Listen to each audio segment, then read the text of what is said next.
Hi everyone, in front of me I've got Honor 90 and let me share with you how to change the screen timeout on this device.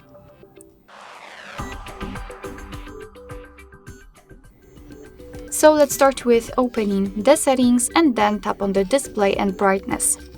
Now let's scroll down to find the sleep option, let's tap on it, and as you can see at the top we've got relatively short options and at the bottom the longest one.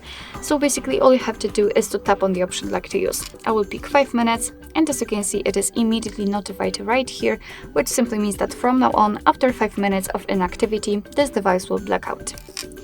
Alright, so that will be all. Thank you so much for watching. I hope that this video was helpful, and if it was, please hit the subscribe button and leave the thumbs up.